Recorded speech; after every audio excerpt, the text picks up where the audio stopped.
surface are at least certain that there's a threat, and we need to be mindful of that. Yeah, and they did, and this is a sign of what the Weather Service, I think, is going to do. They're not going to issue a new tornado warning because now they've issued a new severe thunderstorm warning for all of Adams County and the eastern portions of Brown County. And I want to point out that they did tag this tornado possible. We had this situation out earlier in Indiana as that line of storms was approaching the coverage area, and we had that confirmed tornado in Decatur County, which again was just outside of our area. But just because it's tagged tornado possible doesn't mean that there's not going to be one. There's just not enough evidence right now to support a new tornado warning. But given the history and the environment that this storm is coming out of, I think that's a very good move by the Weather Service to add that tag in there. So West Union, Concord, down towards Vanceburg, up through Winchester, Cherry Fork, Manchester, and Peebles. In the next several minutes, you're going to see a line of gusty showers. I don't know if I can call this a thunderstorm now, but gusty showers working through. You see the lightning counter? 0 strikes. And Mike, sometimes when we see the lightning decrease, that's a sign that the overall storms have decreased. And there's no lightning right now with this whatsoever, but certainly there's still some stronger winds aloft and plenty of good wind shear to work with, as you were alluding to. So while I think the threat is certainly decreasing, it is going to be with us for, I'd say, at least another hour. And then we should really see things hopefully die down after that. Absolutely, yeah. This is what we call a high shear, low instability environment, meaning there's a lot of potential for spin when it comes to the change in wind direction throughout the atmosphere, but we just didn't get all that instability we get from the sun. You'll notice that on some hot summer days where we have sunshine most of the day, it's warm and muggy, and then boom, thunderstorms are popping up. That's just because the sun has warmed the surface of the earth so much. Whereas, early mid-spring, our sun angle is pretty good this time of year. We have longer days, but we often have clouds obscuring the sun. It doesn't allow all that radiation to make it to the surface. It doesn't allow for all that energy. But we also have to be mindful. The reason why spring is so conducive to severe weather is because of where the jet stream's positioned. The jet stream is still working its way north into Canada like it will spend this summer. So we're getting some of that energy. We're getting a lot of upper atmosphere energy that's driving this type of environment. And and you're going to see that. You're going to see these little spin ups, and I'm still seeing like a few kinks just along that line near Ripley, Maysville, Kentucky, heading into that way, Russellville's in Brown County. I just got a radar update on my end, and we're still seeing like a few wavy lines, but overall, I don't see any strong rotation. I don't either. I do want to point one thing out near Maysville, and let's see if I can get the radar to go back loop again. There we go. So you can see this was a lot stronger back through Williamstown, Barry, and Sithania, and down towards Paris. And watch, you start to see what looks like a new comet head feature trying to develop around Mount Olivet. And then it kind of has fallen apart as it's approaching Maysville. So that just shows you kind of the history of this is weakening. But the Weather Service, again, maintaining that tornado warning for a few more minutes. And it's been replaced now by a severe thunderstorm warning. I would not be surprised to see that tornado warning expire early, because again they've went ahead and replaced that with a new severe thunderstorm warning, and that goes through down towards Peebles, West Union, and Concord. Again, no confirmation of anything on the ground yet by any kind of law enforcement or storm spotters. There's not even been any reports of any funnel clouds or wind damage yet.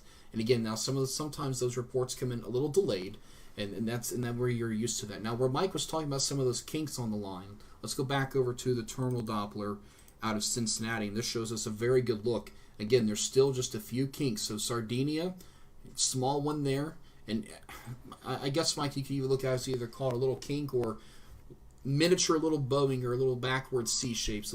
Again, maybe a brief bout of some stronger, close to damaging winds would be kind of the way that I look at that.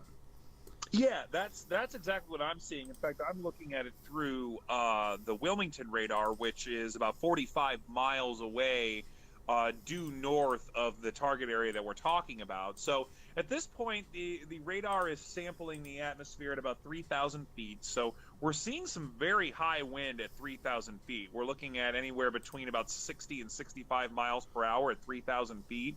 So it's close enough to the surface where, we aren't necessarily seeing that damaging wind widespread, but there could be anywhere in that severe thunderstorm warning, again, for Adams County, pushing into, well, not for Scioto County yet, so Portsmouth, Lucasville, you're good, but mostly Adams County is our concern. Anywhere from Manchester to West Union, Cherry Fork, and then Rome and Vanceburg. I believe that is along US 52 there. And anywhere along there has the potential for some of this wind to be transferred for the surface. But in this scenario, it's not going to be a widespread transfer. But again, the threat is there, and anyone in the region should heed caution. Absolutely. And real quick, as we make sure they didn't, I think so they've just now canceled the tornado warning for Brown County. So you'll see that red polygon come off the screen in just a minute. They also took Mason County, Kentucky out of that. So we're down to no tornado warnings now. I'll adjust that bottom spot there in just a second for you. But the velocities, let's switch back over to this because I do want to show you from the Wilmington radar looking at things just a little bit differently. Mike, there's certainly some gusts, and again, we're looking, again, off the ground there, obviously. I'm seeing some spots at 3,000 feet over, 65, even up over 70 miles per hour. So, but the thing is with this line weakening, not so sure that all that will get transported down to the surface. Right, exactly, and that's what we see in these types of scenarios where we have a lot of wind energy to work with, but not really a lot of it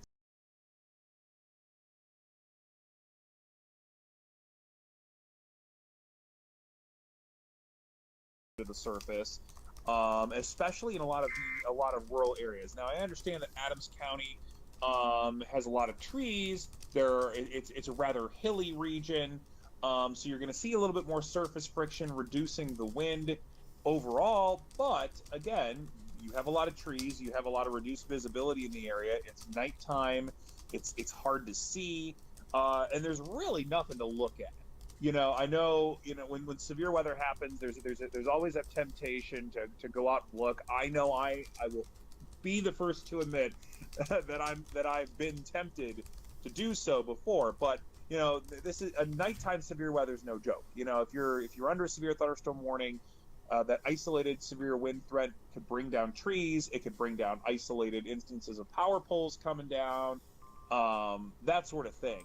One thing to note, though, is because of that lack of instability, we don't have a hail threat, so we can rest easy there. This is a straight line wind threat at the moment, and we'll still kind of keep an eye on some of that threat for some minor brief areas of rotation.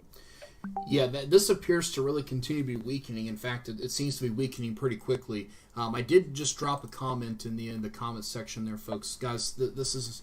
I see some negative comments there, and please stop that. This is a dangerous situation for some folks, so we're talking about this area. I understand some of you have questions elsewhere. We'll get to that here as we kind of wrap things up, so I just wanted to address that there for just a moment. But again, yeah, as Mike said, nighttime thunderstorms are very difficult to not only spot but also chase.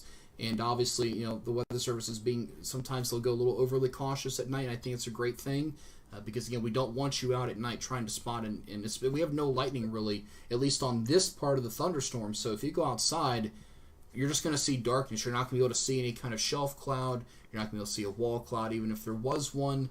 Or even if there was a tornado, you're not going to see that. So it looks like now that red polygon has finally dropped off the screen there. But, again, folks, just be in a safe place, even if you're in the severe thunderstorm warning. They've maintained that tornado tag. And, Mike, I think that's actually kind of a neat little feature that the Weather Service added to the thunderstorm warnings not too many years ago, and I think that's also kind of a beneficial factor for us as we're communicating these, because sometimes folks, they don't read the whole body of the text, but it's down there, and it at least say, hey, they're still monitoring this for the potential for some rotation.